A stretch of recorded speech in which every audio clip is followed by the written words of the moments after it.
Good evening. I'm glad you've joined me tonight. Before we begin, take a moment to settle in.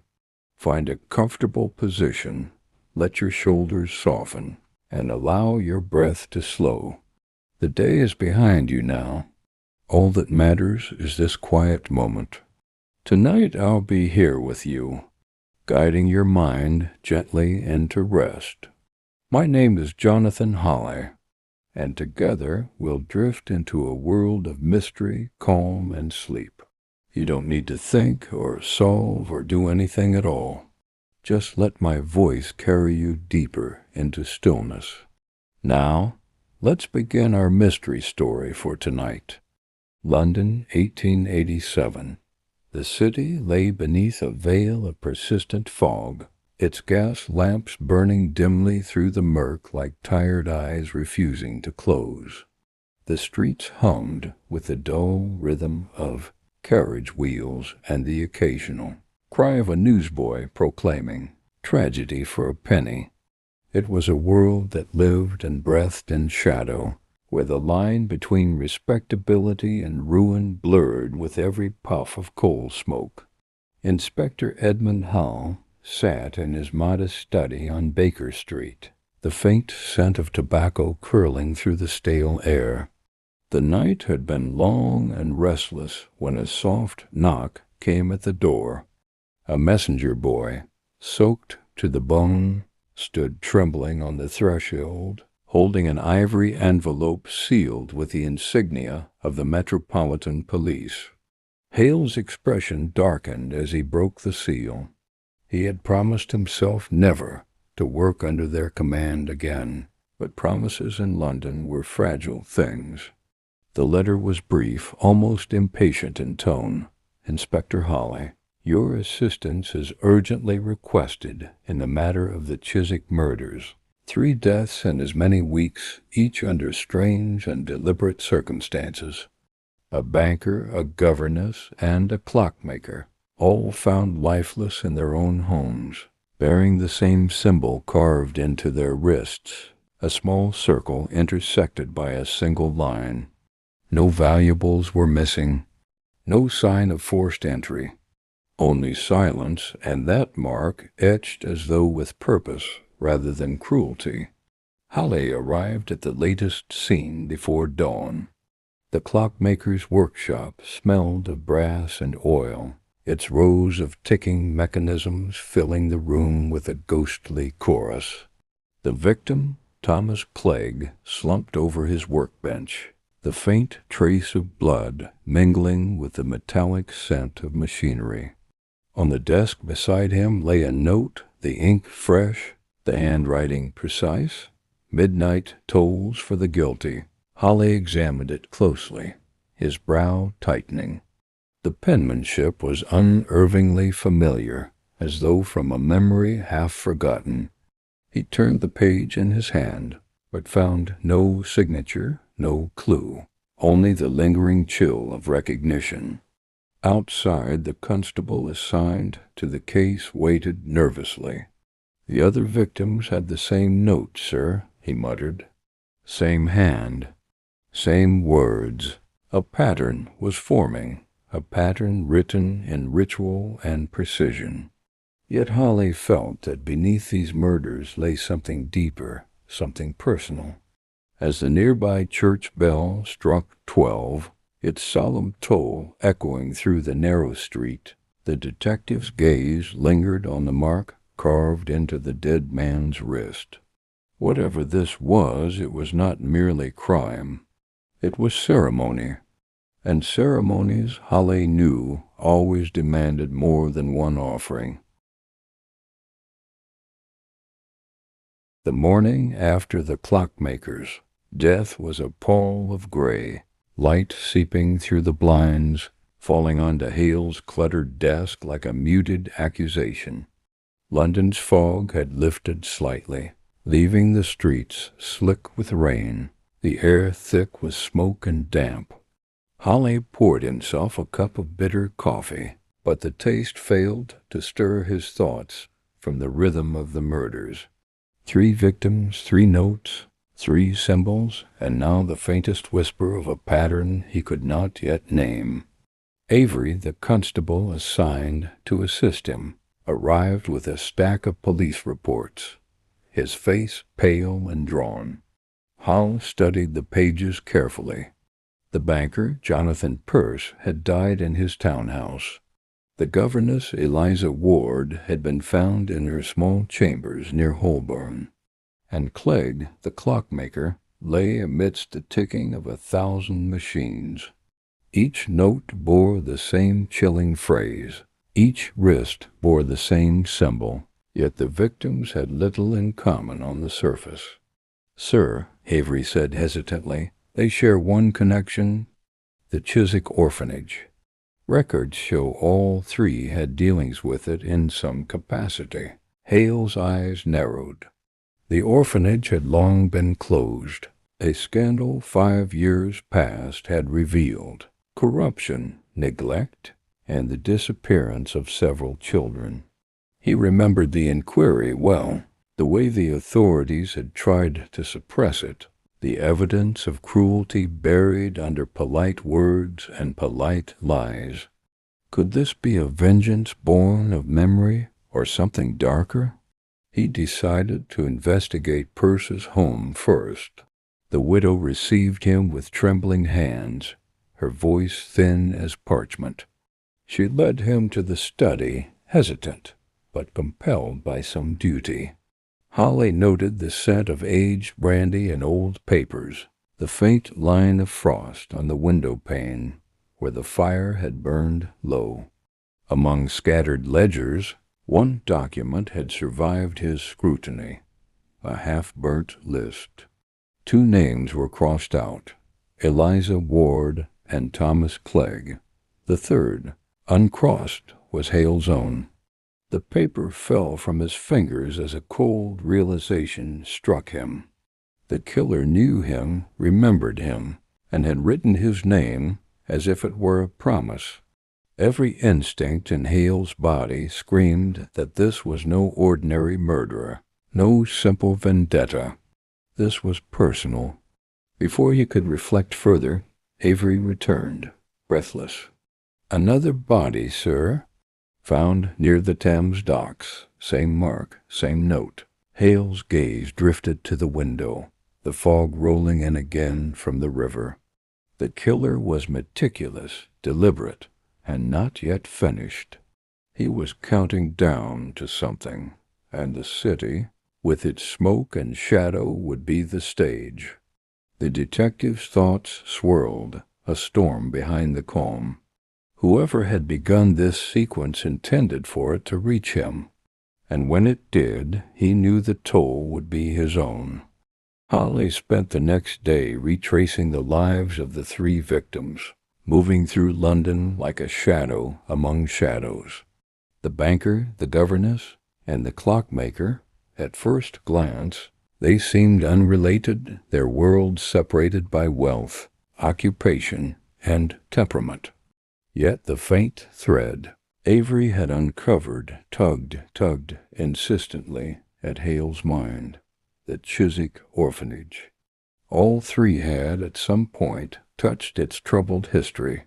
The orphanage had been closed years ago, its doors sealed after an inquiry that revealed mismanagement, theft of donations, and neglect that had cost children their health, their futures, and for some their lives.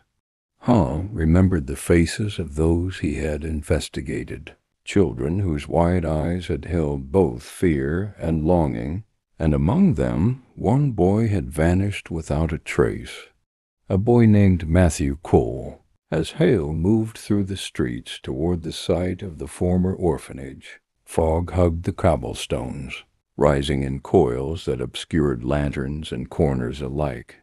The building itself was long abandoned, its windows boarded, ivy climbing its walls like black veins.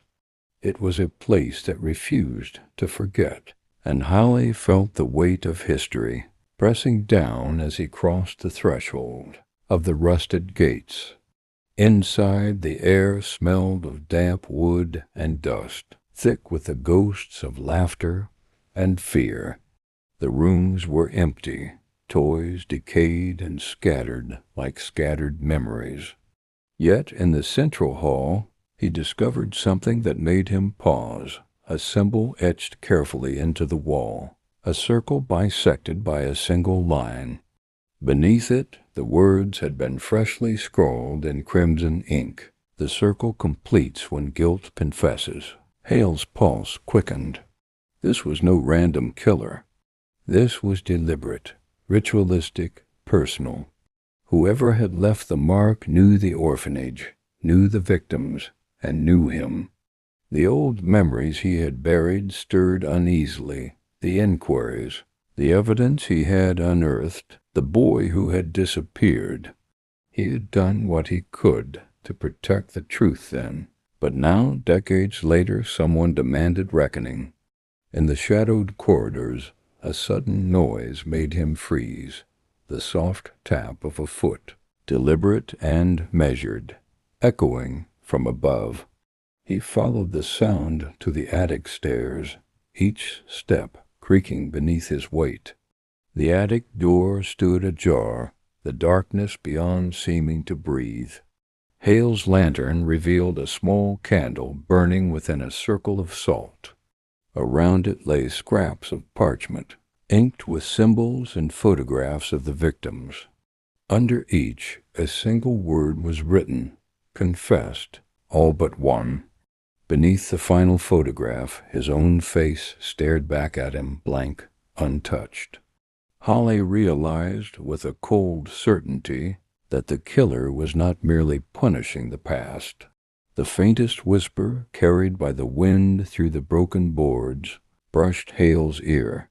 So, you remember now. The shadows seemed to deepen, and for the first time in many years Holly felt truly hunted. The attic smelled of damp, wood and something fouler, the lingering scent of old blood and ink, mingled with the acrid tan of candle smoke. Hale's lantern threw long, trembling shadows across the floorboards as he stepped cautiously among the scattered papers and photographs. Each image, pinned haphazardly to the walls, was a testament to obsession. The banker, the governess, the clockmaker, all staring from the past, with eyes that seemed almost to plead. Beneath the photographs, words were scrawled in crimson ink, sharp and deliberate. Confessed. Hale's gaze lingered on each, tracing the ritualistic precision of the handwriting. One remained blank, his own. The message was unmistakable. The circle was not complete. A soft noise made him freeze. A whisper, barely audible, rose from the far corner of the attic. It was not a child, nor a man entirely human in its tone, but a sound that clawed at the edges of memory, pulling him backward. Hale's heart quickened. He had felt this presence before, distant, deliberate, patient. Footsteps, deliberate and careful, began to echo on the rotting stairs below. Halle gripped his revolver tightly, his eyes scanning the shadows.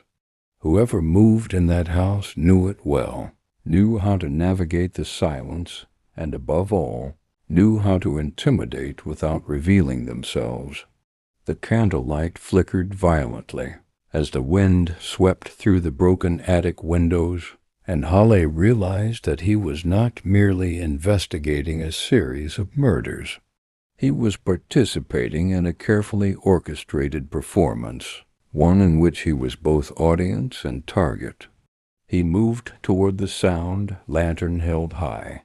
The attic seemed to stretch, the shadows bending and twisting, making familiar objects grotesque and alien. Then, from the far corner, a shape emerged, a man, tall and thin, his features obscured by the gloom. Halle raised his revolver and demanded, "Step into the light." The figure paused, silent, and then a laugh, low, mocking, intimate, filled the room. "You remember," it said, voice smooth and chilling. "You remember all of it?" Hale's mind raced. The killer was no stranger to the orphanage, no mere observer. He had been there, and he had waited, nursing a grievance over years, planning with meticulous care. The murders, the symbols, the notes, all led to this moment, and Hallie understood with a cold certainty that this man was drawing him deeper into a web whose center was dark and inescapable.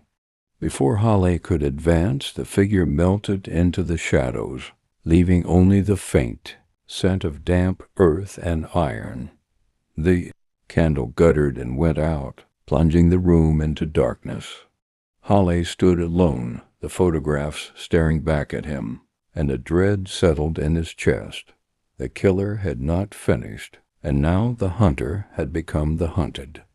Outside, the fog pressed close to the windows, whispering through the cracks of the old building, as if London itself conspired to conceal what was about to unfold. Hallie awoke the following morning with the firm weight of the previous night pressing against his chest. The attic's darkness, the whispering voice, and the eyes in the photographs lingered in his mind like a persistent stain. He found himself seated at his desk on Baker Street, the remnants of his late-night coffee cold and bitter beside him.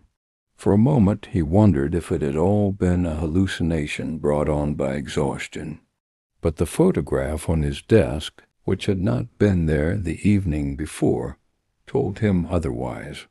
It was a single image, worn and faded, himself as a boy, standing before the gates of the Chiswick orphanage, flanked by other children. One face, partially shadowed, had been circled in red ink. The boy's eyes, hollow and knowing even in youth, stared up at Hallie with an intensity that made him recoil. Beneath the photograph, a single line of writing had been added in fresh ink. "He remembers you." The room seemed to close in around him. A survivor of the orphanage had returned, patient and meticulous, to exact vengeance. Hallie recalled the inquiries, the scandal, the children lost to neglect, and one boy in particular who had vanished without explanation, Matthew Cole. A memory, long suppressed, stirred. The boy's disappearance had haunted him in fragments, guilt mingled with helplessness. Could Cole be the one behind these calculated murders? Before he could dwell further, Avery arrived, pale and flustered, carrying a small envelope. He handed it to Hallie wordlessly.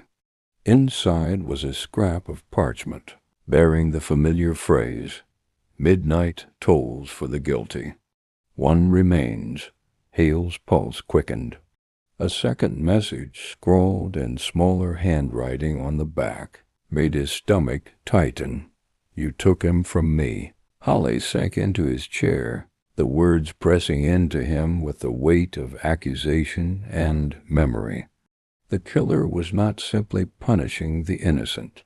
He was forcing Hallie to confront the failures of his own past. Every murder, every symbol, every note was part of a ritualistic reckoning. The circle was closing, and Hal, by virtue of his own involvement years ago, was at its center. He stood and walked to the window, staring into the fog-draped streets below. London seemed quiet, oblivious to the malevolence threading through its alleys. Yet Hallie knew it was only a veneer. The killer had planned carefully, and now, with a date looming, the 15th of October, the next act was imminent. Hale's thoughts sharpened with grim resolve. He would trace this path, confront the shadows he had long tried to ignore, and face the boy who had grown into a man capable of such precise vengeance. The hunter had become the hunted. Yes, but Hal would not allow himself to be taken without understanding the depths. of the circle in which he stood. The fog pressed closer to the window pane, and Hale's reflection stared back at him, pale and determined, as if anticipating the reckoning to come. The streets of London were damp and silent when Halley made his way toward Scotland Yard, the fog curling around his coat like a living thing. The city, oblivious to the horrors that had unfolded, seemed calm, but he knew better. The killer's precision suggested access, knowledge, and patience, qualities that often hid behind the most ordinary facades. Inside the yard, the usual bustle had thinned. Only a few clerks and officers remained, moving with cautious efficiency, as though aware that some unseen eye watched their every motion. Halley requested access to the archives, seeking any trace of Matthew Cole, the orphanage survivor he now believed to be orchestrating the murders. What he discovered unsettled him beyond reason. Reports of the old orphanage inquiry had been tampered with. Pages were missing, testimonies erased, and official records altered to remove any mention of a missing boy. At the bottom of one altered dossier, a stamp bore the initials R.G. Captain Richard Galloway, Hale's former superior. Memories he had long buried returned in an icy flood. Galloway, polite and unyielding, had once whispered warnings to him when he had tried to expose the orphanage's cruelties. "Let sleeping devils lie, Halley. The city has enough ghosts." Avery arrived, flustered and pale. "Sir, I found more evidence in the archives. Some files, some have been destroyed." Before Halley could respond, a commotion echoed from the corridor. They rushed outside to find Avery sprawled on the floor, blood pooling beneath his collar. Halley knelt beside him, a chill seeping into his bones. A single mark was carved into his wrist, the same circle and line that haunted the previous victims. Pinned to Avery's coat was a folded scrap of parchment. Halley unfolded it, expecting the familiar phrase. Instead it bore new words. "He serves still." The badge hides the blade. Hale's eyes scanned the shadowed corridor. Someone had been inside the yard, someone with intimate knowledge of its workings, and had delivered a message with deadly efficiency. The killer's reach was no longer confined to the streets or the orphanage. It extended into the heart of the city's law itself. The fog outside seemed to press against the building, and Hal felt the full weight of his peril.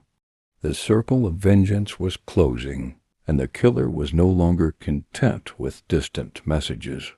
He was moving through the city, through the very institutions Halley had once trusted, and the detective realized that every step he had taken to pursue justice had been observed. Now the reckoning had begun in earnest. Halley understood with stark clarity. To unravel the mystery, he would have to confront not only Matthew Cole, but the men who had hidden him, the ghosts of the orphanage, and the betrayals stitched into the fabric of the city itself. Halley moved through the shadowed corridors of Scotland Yard with caution, his mind sharp, his eyes alert for the slightest irregularity. The attack on Avery had proven that the killer was no longer content to strike from a distance. Now he moved with purpose inside the very institutions meant to enforce the law, and Halley knew that if he did not act swiftly, more blood would stain the hands of those who had long been complicit in secrets better left buried. He requested a meeting with Captain Richard Galloway, the man whose name had appeared on the altered orphanage files. Galloway's office was dimly lit, lined with oak bookshelves and the faint scent of pipe tobacco. The captain, a tall man with an austere countenance, looked up from his papers with an expression that bordered on polite disdain. "Inspector Hall," Galloway said, his voice smooth and controlled. "I understand you have concerns about old records." Holly studied him carefully. "The orphanage files have been tampered with, Captain. Evidence of a missing boy, Matthew Cole, has been erased. I need to know why." Galloway's gaze flickered almost imperceptibly before returning to Hale's eyes. "Some things are best forgotten, Holly. The city has its ghosts, as you well know. Digging up the past only invites trouble." Hale's pulse tightened. He had long suspected that certain men in authority would protect themselves at the expense of justice, but seeing it confirmed in Galloway's calm demeanor sent a shiver down his spine. "Trouble has already arrived," he said, placing Avery's bloodied note on the captain's desk. "Your men may already be compromised." The captain's jaw stiffened, and for a moment the office was silent save for the ticking of a brass clock. Then he spoke quietly, almost as if to himself. "Matthew Cole? That boy could destroy everything we built." Holly leaned forward. "Destroy everything, or exact what is owed?" Galloway's eyes narrowed. Holly saw the faint trace of fear beneath the officer's control. Fear not for himself, but for the secrets he had buried. The altered files, the missing pages, the silent complicity of colleagues, all pointed to a network, a web of protection surrounding the killer.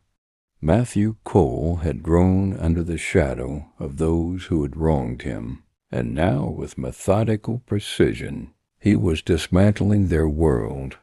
Holly left Galloway's office with a grim determination. The killer was no longer a solitary figure, haunting the orphanage or London streets. He was a force moving through the very machinery of the city.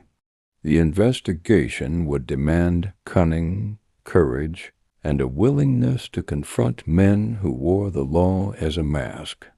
Outside, the fog had thickened, curling through the alleyways like smoke from a long-forgotten fire. Hale's reflection stared back at him in a rain-slicked puddle, pale and resolute. The circle was tightening, and soon the confrontation he had long dreaded would be inevitable. The fog had settled over London like a suffocating blanket, muffling the sounds of carriage wheels and distant voices.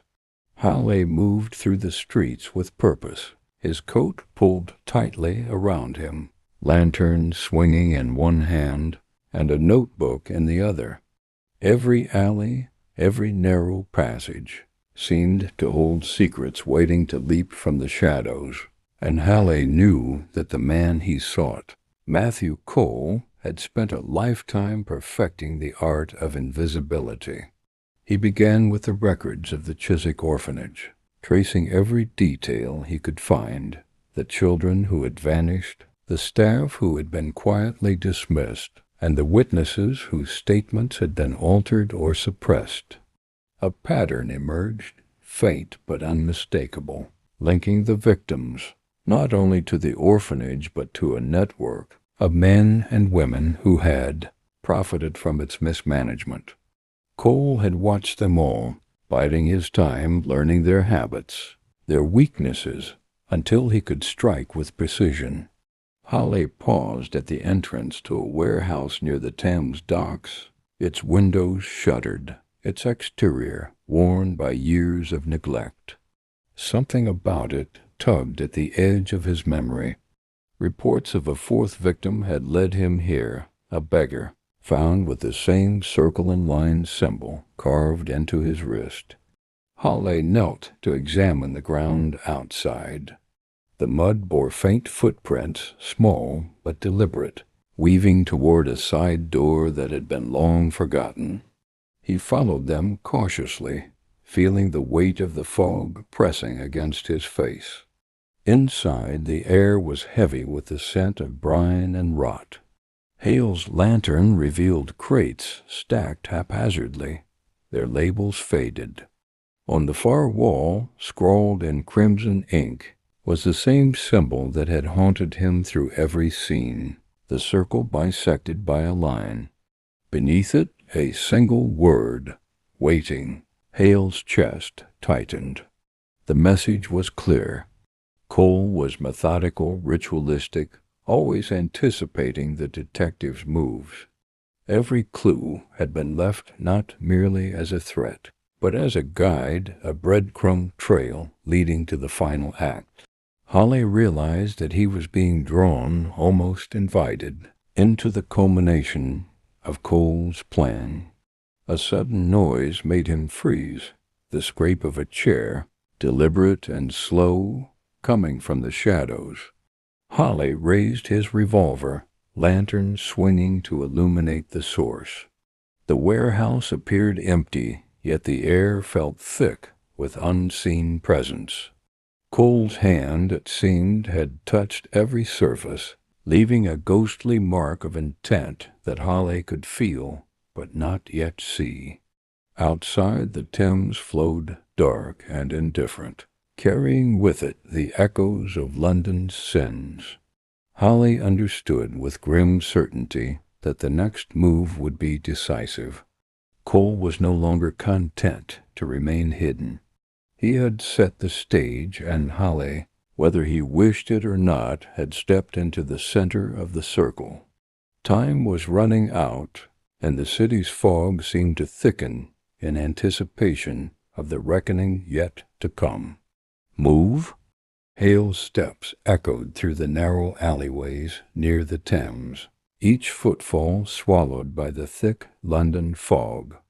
The warehouse had yielded nothing tangible, yet he could feel the presence of Matthew Cole lingering like a shadow just beyond his perception. Every instinct told him the killer was watching, waiting for the moment to strike. Holly had long learned that patience was a weapon, and Cole's patience was formidable. He retraced the route of the beggar's disappearance, noting the precise locations where the bodies had been found, the subtle traces of movement in the mud, the faint stains that others might have overlooked. Then, as he rounded a corner toward a deserted wharf, a glint of metal caught his eye. A thin wire stretched across the path, almost invisible in the dim gaslight. Holly froze. A snare. Cole had anticipated pursuit, had laid a trap specifically designed to wound or delay. Holly pressed himself against the brick wall, heart hammering, and circled cautiously. The wire led to a nearby stack of crates, balanced precariously, ready to fall with the slightest disturbance. He recognized the meticulous planning immediately. Every element had been calculated to strike fear, to assert control. Cole's message was clear. Even the detective was not safe. Holly lowered himself, moving silently, aware of the fog pressing against his coat.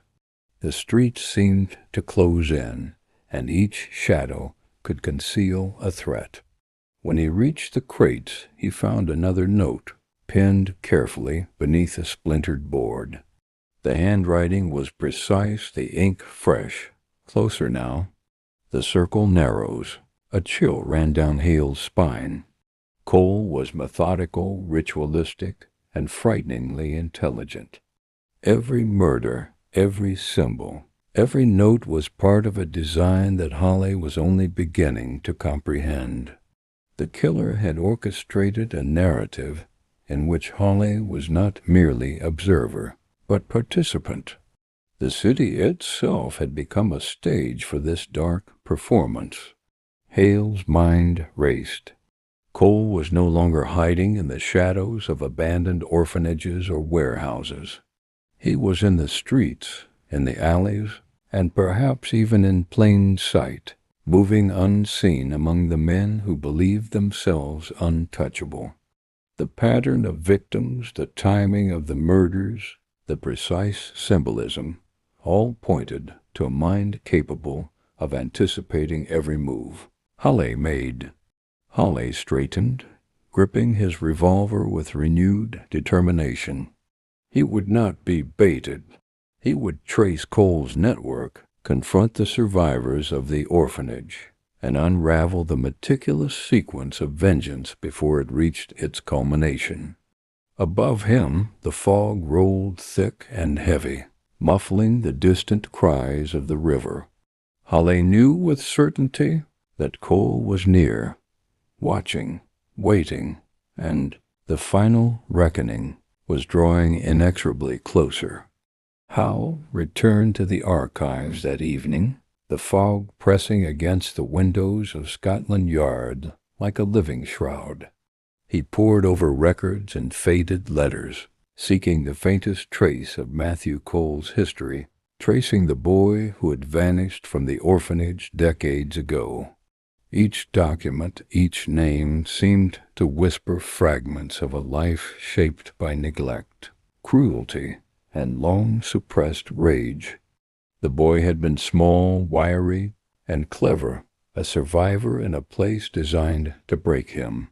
Halle read witness accounts, now yellowed with age, detailing how the children had been left to endure harsh punishments, starvation and isolation.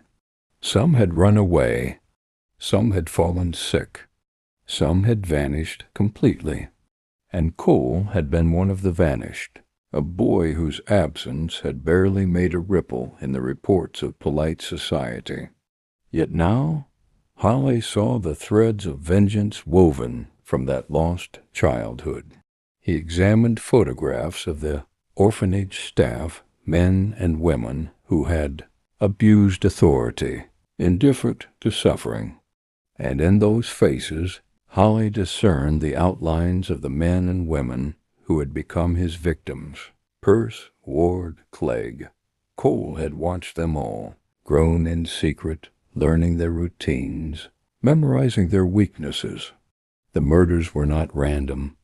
They were deliberate acts of retribution, each one reflecting a calculated echo of past injustice. Hale's hands trembled slightly as he reviewed a series of letters written by Cole, long suppressed by the authorities. They were formal in tone, almost polite, yet beneath the surface lay a simmering obsession. The letters spoke of betrayal, of promises broken, of nights spent in darkness and cold. The handwriting, precise and unyielding, suggested a mind disciplined by suffering and sharpened by resentment. It became clear to Halle that Cole's vengeance was not merely physical. It was psychological. Each symbol, each note, each calculated scene was meant to unsettle, to torment, to communicate the depth of the wrongs he had endured. Halle felt a cold knot of fear. The killer was not merely a man who killed. He was a man who had designed every detail of the murders to inflict maximum torment on those responsible and on Halle himself. The detective leaned back, staring at the yellowed papers. The ink faded, but the menace intact. Cole had been crafted by cruelty into something singular, a vessel of revenge, who had waited decades to exact his toll. And now, with the 15th of October approaching, the culmination of his plan was imminent. Halle understood with grim clarity that, to stop Cole, he would have to confront not just a killer, but the boy who had been broken and transformed into a weapon of meticulous, unrelenting vengeance.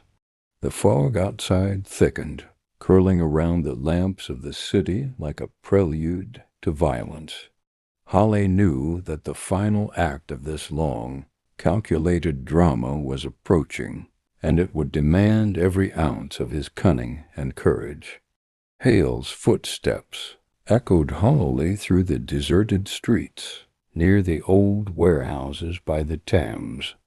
The fog pressed close to the cobblestones, curling like smoke from a fire long extinguished, and the river murmured softly, carrying the distant cries of gulls and the faint clatter of unseen activity. He moved cautiously, every sense alert, knowing that Matthew Cole's mind was as meticulous and patient as his own, and far more vengeful. The detective had received word of another potential target, a minor figure connected to the orphanage scandal, now living in a modest home along a narrow street near the docks. Hallie arrived just before midnight. The lamp in the hall flickered weakly, casting long, trembling shadows. He knocked once, then again, and was met with silence. Stepping closer, he noted a scrap of paper pinned to the door, the familiar circle and line symbol. Beneath it, written in crimson, were 2 words. "Do you remember?" A cold knot formed in Hale's stomach. Cole was testing him, drawing him in, creating unease before the next act. This was no mere murder. This was psychological warfare. Every symbol, every note, every precise placement was designed to provoke doubt, to unsettle. Hallie knew he was being watched even as he read it, every nerve alert to the possibility of an unseen hand striking at the wrong moment. He moved carefully around the building, scanning windows and alleys. The air smelled faintly of iron and smoke. A floorboard creaked behind him. Hallie spun, revolver raised. Nothing, only the fog swirling in the streetlight. Then, from an upper window, the faintest shadow moved, deliberate, controlled, as though Cole himself were observing. Hale's pulse quickened, his mind racing. The killer had anticipated his arrival, yet he had left no physical threat, only the symbol and the message. Hallie understood immediately. This was Cole's first trap, not one of violence, but one of fear and hesitation. He wanted Hala to doubt himself, to hesitate, to feel the full weight of the past pressing down. The boy who had vanished from the orphanage so many years ago had become a man who could manipulate perception, crafting dread with the precision of a surgeon. He exhaled slowly, steadying himself. Cole's brilliance was terrifying, not because of his cruelty alone, but because he anticipated every move Hallie could make. The detective realized that any misstep, a hastened action, a careless thought, could cost him his life. And yet hesitation would allow Cole to continue his campaign unabated.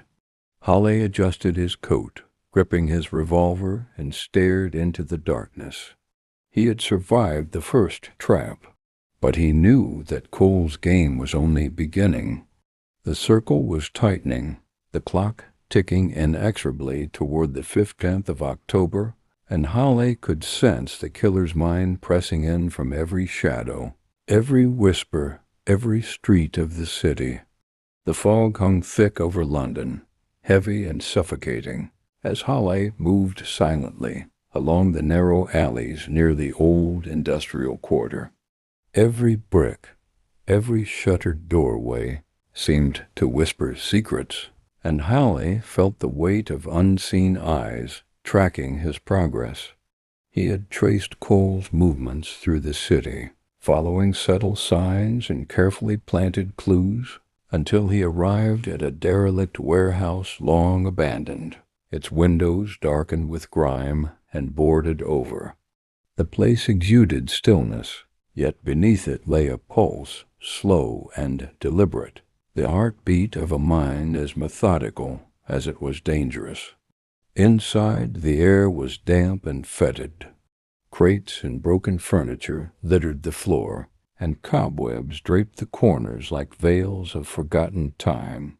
Hale's lantern cast a trembling glow across the room, illuminating scrawled symbols on the walls, the circle, and line that had haunted him through every scene.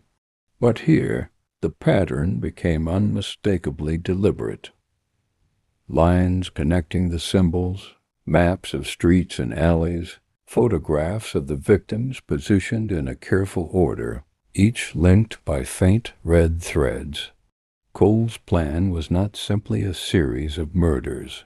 It was a ritual, precise, personal, and horrifying in its orchestration. Holly moved closer to the largest cluster of photographs, examining them carefully. The banker, the governess, the clockmaker, the beggar, each had been marked, documented, observed. Beneath the photographs, in meticulous ink, were single words: observed, judged, confessed. And then he saw it, a space left deliberately blank, the final photograph missing. Holly knew immediately that the last intended victim was himself. Cole had been building toward this moment for decades, orchestrating every event with relentless precision, drawing Holly ever closer to the inevitable confrontation. As he surveyed the room, Holly noticed other signs. Small items moved deliberately into corners, tools arranged with surgical accuracy, traces of soot and wax suggesting recent candlelight. Cole's presence was palpable, though absent a mind that had shaped this lair into a stage for terror, a place where the past and present collided. The detective felt a chill, realizing that he was not merely observing evidence. He was standing within the center of Cole's meticulously constructed theater. Hale's thoughts raced. Every detail of the orphanage, every failure he had allowed, every child lost, had been catalogued and weaponized against him. Cole had waited years, hidden in plain sight, growing in secrecy, perfecting the rhythm of vengeance. And now the 15th of October loomed, the date Cole had carved into the mind of the city, as well as Hale's own. Outside, the fog pressed against the windows like living hands, and Holly understood with stark clarity that he had discovered the heart of the killer's design. Hale's lantern cast long, wavering shadows across the warehouse floor as he moved deeper into the lair. Every step carried the scent of damp wood, candle smoke, and something darker, iron, sharp and acrid. The arrangement of crates, broken furniture, and scattered papers seemed innocuous at first, but Holly quickly realized that each element was deliberate, each corner a potential trap. Cole's mind had left a fingerprint on every object, shaping the space to intimidate, to manipulate, and to control. A soft noise startled him, the faintest scrape, like a chair shifted, followed by a whisper that seemed to come from nowhere and everywhere at once. Closer, closer. Holly froze, gripping his revolver, listening. The whisper was not entirely human. It carried a resonance of memory and grievance, a voice that had been shaped by years of suffering. His pulse quickened, every sense on edge. He stepped cautiously toward a narrow passage between two stacks of crates, noticing a thin wire stretched across the floor at ankle height. It was a trap designed to topple him into the shadows, to disorient, to make him vulnerable. Holly sidestepped, every muscle coiled, and his eyes scanned the darkness. He was walking through a mind, a labyrinth of cruelty, cunning, and obsession. The passage opened into a larger chamber. Candlelight flickered across the walls, revealing more symbols. The circle and line repeated, forming a pattern that seemed almost to pulse with intent. At the center of the room, a table bore the outlines of recent activity. Scraps of parchment, photographs of the victims, and the remnants of ink-stained hands that had written them. Holly approached, careful to avoid hidden wires or pins that might trigger a deadly mechanism. Then he saw it, a chair tipped over, and the faint smear of blood leading to a pile of papers. It was a trap, yes, but also a message. Cole wanted Halle to find it, to witness the careful sequence of his work firsthand. The killer's genius lay not merely in murder, but in orchestrating fear, in controlling the narrative, in drawing Halle into a psychological labyrinth from which escape was possible only by confronting every hidden truth. Hale's breath came shallow, his mind spinning. The lair was more than a hideout. It was a chronicle, a ledger of vengeance that tracked each victim's suffering and each step toward the detective himself. Cole had anticipated Hale's arrival, left a path to follow, and constructed every encounter to test, to torment, and to measure the detective's resolve. For the first time, Halle understood fully the scope of the challenge. To survive, he would need not only skill and courage, but patience, cunning, and a willingness to face the darkest corners of both the killer's mind and his own memories. Cole had drawn him into the center of the circle. Every step henceforth would be measured, every move scrutinized, and every decision weighted with consequence. The air in the warehouse hung heavy, scented with candle smoke and the faint metallic tang of blood. Halle moved slowly, methodically, through the space, his lantern illuminating the intricate layout of symbols, photographs, and scraps of parchment.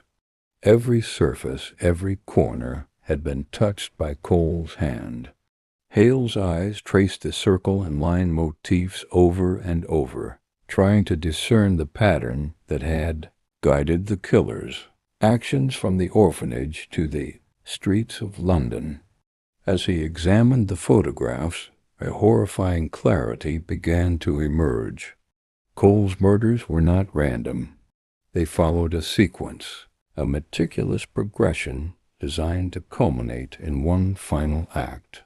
The victims had been chosen not merely for their connection to the orphanage, but for the role they had played in Cole's suffering and the injustices they had committed, real or perceived. Halle realized, with a chill settling in his chest, that he was now part of the sequence. His name, left uncrossed on the list of victims, was proof. Halle crouched over a large sheet of parchment pinned to the wall. Maps of the city were drawn with precise lines connecting each crime scene, each symbol a node in a network, leading inexorably toward a single point, the 15th of October. In the center, a blank circle was marked with a small, ominous notation. The circle completes when the guilty stands before it. Hale's fingers trembled slightly as he traced the lines. The message was unmistakable. He was the final piece. The detective's thoughts raced. Cole's genius lay in anticipation, in creating a rhythm that both concealed and revealed, in shaping every encounter to maximize psychological torment. The first traps, the whispered notes, the symbols on the victims, all were rehearsals, steps in a macabre choreography that now pointed directly at him. He could feel the weight of the past pressing down, the children lost at the orphanage, the failures of the inquiries, the compromises he had made. Cole had catalogued them all, and now they were the instruments of his revenge. Halle stepped back, surveying the lair. The room felt alive, oppressive, as though it were aware of his presence. He realized that the next move would not be a simple pursuit or confrontation. It would be a test of endurance, intellect, and courage. Cole had anticipated everything, every path he might take, every misstep, every hesitation. The detective understood that to survive he would have to become more than a pursuer. He would have to anticipate the anticipator, to think like the man who had been, forged by cruelty, and sharpened by decades of obsession. Outside, the fog pressed thick against the warehouse, muffling the sounds of the city. Holly knew the final act was imminent. The circle was nearly complete, and he stood at its center, aware that the 15th of October was not merely a date, but the culmination of decades of planning, pain, and unrelenting vengeance. Holly advanced cautiously through the heart of the warehouse, lantern in hand, every sense taut with anticipation. The air was thick with the scent of wax, iron, and something subtler, a faint perfume of candle smoke mixed with the tang of dried ink. Each step carried him deeper into Cole's labyrinth, a place where logic and menace intertwined, so seamlessly that every corner seemed to breathe, every shadow seemed to watch. From the far end of the chamber, a movement flickered. Holly froze. A figure stepped forward from the shadows, tall and thin, his posture deliberate, his face partially obscured by darkness. The unmistakable symbol of the circle and line had been carved into the wood behind him, a silent testament to the man's obsession. "So," the voice came, smooth, almost conversational, "you found your way to the heart of it." Hale's revolver rose instinctively. "Show yourself," he demanded, voice steady despite the tightening in his chest. Cole stepped fully into the lantern's glow. His features were sharp, gaunt, and precise, a mirror of the discipline that had shaped his years of vengeance. Yet there was something more, a chilling calm, a confidence born of anticipation. He smiled faintly. "I've been waiting for you. You see, Holly, every movement you make has been observed, measured, and expected. You are part of the design." Hale's eyes scanned the room. Crates had shifted subtly since his last inspection. Candles had burned lower, leaving pools of wax that formed the faint outlines of letters. Photographs and scraps of parchment were arranged anew, as though the room itself had been reorganized to convey a message. Cole had anticipated not only Hale's arrival, but his thought patterns, his expectations, even his pauses. "You've orchestrated this entire sequence," Holly said slowly, voice low. "Every murder, every note, every symbol. It's all part of a plan aimed at me." Cole's eyes glittered. "Not aimed at you alone," he said softly. "At all who failed, all who took and ignored. But yes, the circle cannot complete without the guilty standing in its center. That, Holly, is you." Holly felt the weight of decades pressing upon him. The children lost at the orphanage, the failures he could not undo, the compromises he had made to survive within a corrupt city. Cole had weaponized every memory, every failure, every secret. The trap was psychological, perfectly constructed to break him without lifting a hand. Holly adjusted his grip on the revolver, heart hammering, mind racing. He understood that to confront Cole directly was to step into a game already designed to torment him. And yet hesitation would play into the killer's hands. The next move, he realized, would determine not only his survival, but the culmination of Cole's meticulously crafted circle. Outside, the fog pressed against the warehouse walls, thick and unyielding, as though London itself was holding its breath for the confrontation to come. Holly moved with deliberate caution, every step measured, lantern held high as he pressed further into the warehouse. The layout had shifted since his last inspection, subtle changes that hinted at Cole's presence and his obsession with control. Crates that had previously lined one side of the room were now stacked differently. Shadows fell where they had not before. Every detail suggested preparation, forethought, and an intimate knowledge of Hale's own habits. A sudden click echoed from beneath his boots. Hale froze, muscles coiled like springs. The floorboard had been rigged, a wire stretched beneath, intended to topple him into a trap below. He leapt aside just in time, landing heavily on the damp floor. The wire snapped with a faint metallic twang, a signal that Cole had designed this space to punish even the most careful movements. Hale's pulse quickened, but he remained composed, understanding the nature of the challenge. Every detail in the lair was part of a ritual, a choreography of terror meant to manipulate, intimidate, and dominate. He pressed on, discovering a series of symbols carved into the walls near the far corner. The circle and line were familiar, but here they had been repeated in a concentric pattern, interspersed with numbers and dates, references to each murder, each victim, each stage of the plan. Hale realized that Cole's killings were not simply acts of vengeance. They were elements of a ritualistic calculus, a carefully structured sequence in which every move mattered.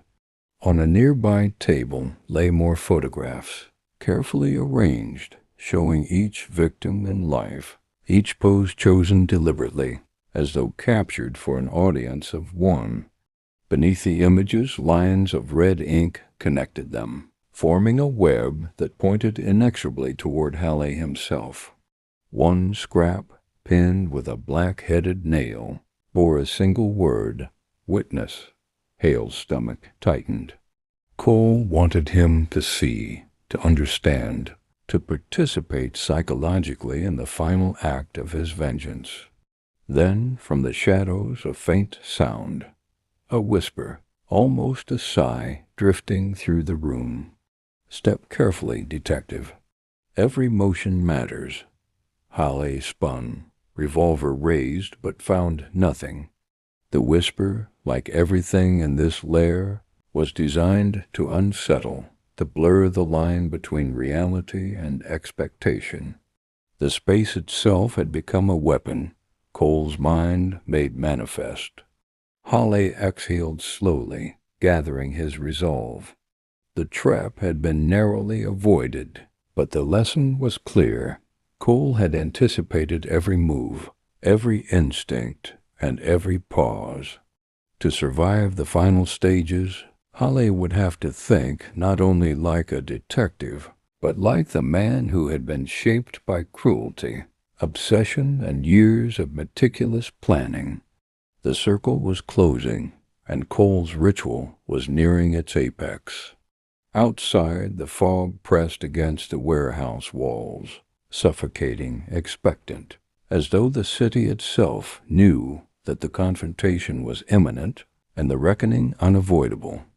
Hale stepped back from the last cluster of photographs, letting his mind run through every detail he had observed.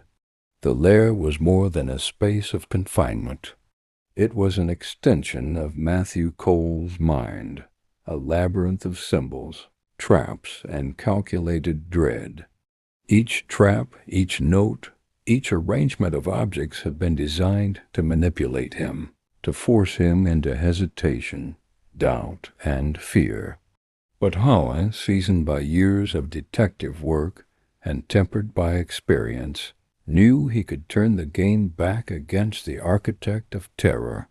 He began methodically mapping the warehouse in his mind, marking likely avenues of approach, and anticipating points where Cole might have set his next trap.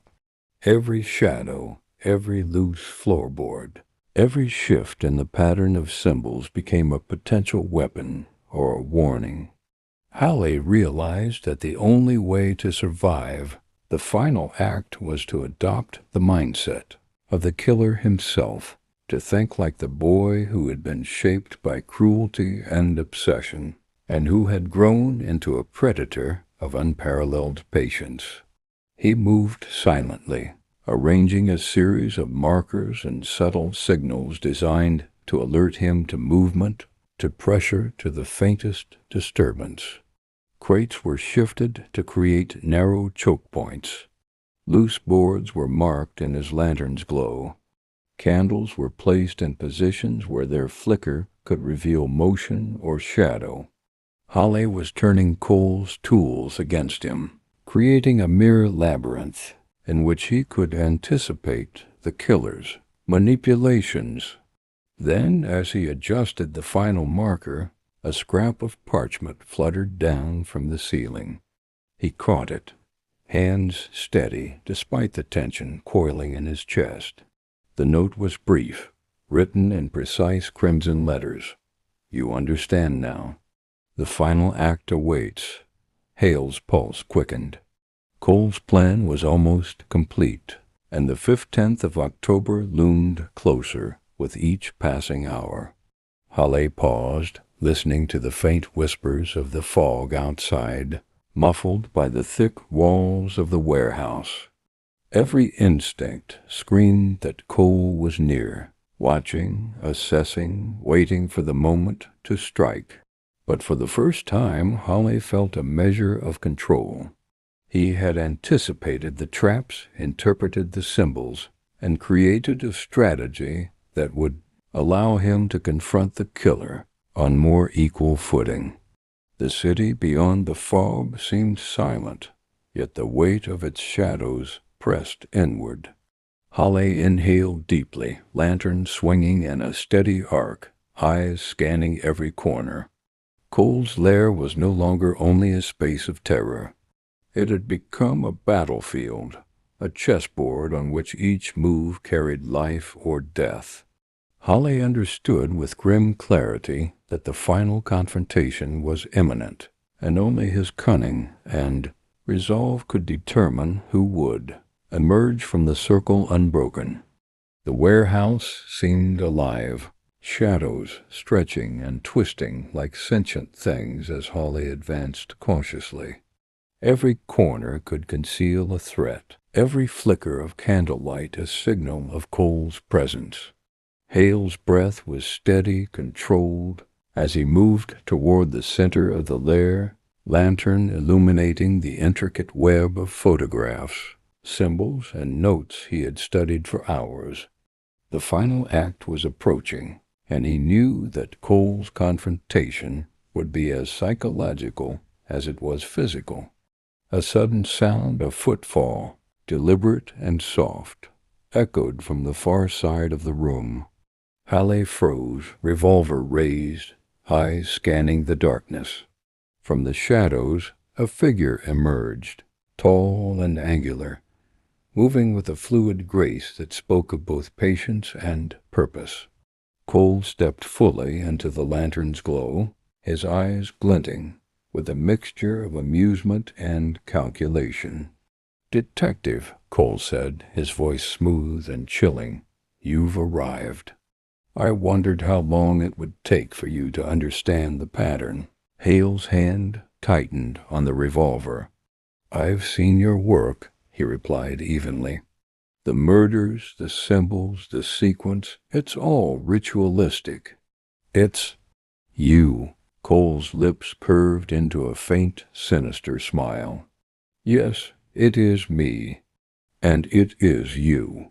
Every movement you make has been accounted for, anticipated, measured against the circle I have drawn.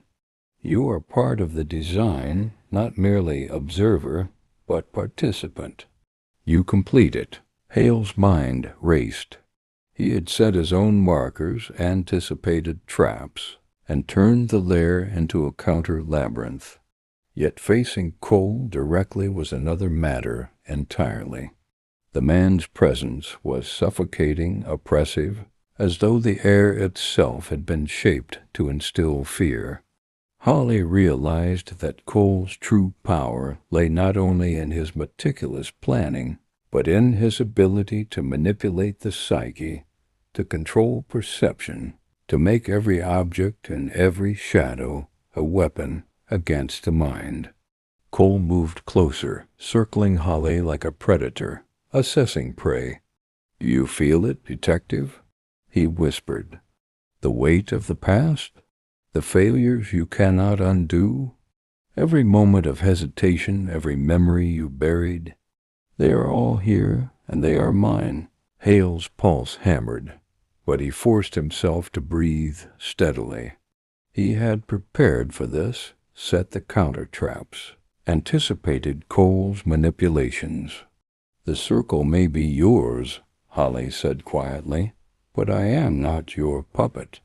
Every move you make I will anticipate in kind." For a tense moment, silence fell, broken only by the faint drip of water somewhere in the darkened corners.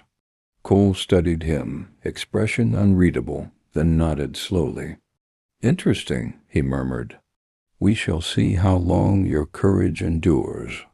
Before the final act, outside the fog pressed against the warehouse like a living thing, a silent witness to the confrontation that had begun. Holly knew the stakes. One misstep, one hesitation, and Cole's vengeance, decades in the making, would be complete. Hale's senses were taut, every nerve alert, as Cole circled him like a shadow made flesh. The lair had become a living trap. Every crate, every board, every flickering candle, an instrument of psychological terror. Hale's lantern cast wavering light across the walls, illuminating the web of photographs and symbols that chronicled decades of vengeance. He knew the killer's brilliance lay in anticipation, anticipating fear, hesitation, and instinct, and he could not afford a single misstep. Suddenly, a subtle shift in the air caught Hale's attention. A loose floorboard, cleverly concealed, tilted underfoot. Before he could react, a spring mechanism triggered, sending a heavy crate swinging toward him with deadly precision. Holly twisted, narrowly evading the impact as the crate crashed against the far wall, splintering into shards. His heart pounded, adrenaline coursing through him, yet he remained composed. This was Cole's signature, a trap designed as much to frighten as to harm, to force the mind into panic while testing resolve. Holly stepped back, scanning the room for additional threats. The killer had planned meticulously, but so had he. The counter-traps he had laid now served as a lifeline, giving him precious seconds to interpret movements, to predict intent. The lair was not merely a physical battlefield. It was a contest of minds, a duel of patience, strategy, and perception. Cole's voice echoed from the shadows, calm and controlled. "Clever, detective, but every escape brings you closer to the inevitable. The circle will complete, and the final act will leave no one unscarred." Hale's eyes tracked every flicker of shadow, every glimmer of movement. He knew the killer thrived on manipulation, that the true danger lay as much in psychological subterfuge as in physical traps. Yet he could feel the contours of the lair now, the flow of the spaces, the rhythm of potential hazards. He had learned to anticipate Cole's anticipations, to think not as a hunter, but as the architect of countermeasures. The tension was suffocating. Each moment stretched taut as wire. Holly exhaled slowly, steadying his mind. He had faced the first wave of Cole's, psychological and physical, assaults, and emerged unscathed. But he understood that the deadliest maneuvers were still ahead. Outside, the fog pressed against the boarded windows, hiding the city in an impenetrable gray. Within the lair, Hale's resolve hardened. He was no longer merely tracking a killer. He was preparing to confront a mind perfected by decades of pain and obsession. The 15th of October approached, the culmination of a carefully orchestrated series of horrors, and Halle knew that the next move would decide who would survive the circle and who would become its final victim. The warehouse was silent, save for the faint drip of water and the occasional creak of a settling floor. Halle stood at the center, lantern in hand, eyes scanning the shadows that seemed to pulse with anticipation. The web of photographs, symbols, and notes chronicled decades of meticulous planning, and at its heart, Halle could sense the presence of the man who had orchestrated it all, Matthew Cole. Cole emerged from the darkness, tall, gaunt, eyes glinting with that same chilling calm. His every movement was deliberate, calculated, a predator confident in the inevitability of his design. "You've survived my traps," Cole said softly, circling Hal. "Impressive.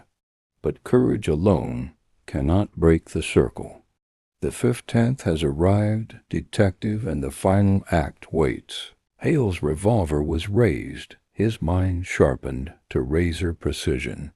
"The circle may have been yours to design, Cole," he said evenly, "but I refuse to be a pawn in your game." Cole smiled faintly, almost approvingly. "Ah, but you are the linchpin. Every failure, every secret, every hesitation you've ever had has brought you here. The circle completes only when the guilty stands before it, fully aware of what they have done." Halle studied the room, noting the layout, the subtle shifts of light and shadow, the paths Cole could take to strike. He understood that this confrontation was as much about wits and anticipation as it was about survival. The lair itself was a weapon, designed to force the mind into panic, doubt, and terror. Yet Halle had turned Cole's methods against him, laying counter-traps and reading the rhythm of the killer's moves. Cole lunged suddenly, a motion swift and precise. Halle pivoted, narrowly evading a hidden blade springing from the wall. Candles toppled, splintering the floor, and the faint, acrid smell of smoke filled the air. Halle fired once, the sound loud in the confined space. Cole ducked, moving with uncanny grace, yet a thin streak of crimson appeared along his sleeve. The first real injury. The two men circled each other, predator and strategist, each anticipating the other's next move. Hale's breath came steady. Cole's eyes glittered with both admiration and malice. The culmination of decades of vengeance was here. Every symbol, every murder, every whispered note had led to this singular confrontation.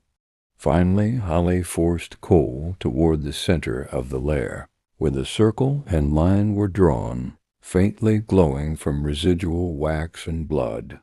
"The circle ends here, Cole," Halle said, voice resolute. "No more victims, no more games." Cole's face twisted, a flicker of anger and awe. You have understood. Perhaps," he paused, gaze piercing, "perhaps the circle is not complete after all." Hale's eyes narrowed. In that instant he realized that the battle was not only one of strength or cunning, but of will, memory, and morality. The circle had been drawn to punish, to expose guilt, and now it demanded a reckoning that neither man could ignore.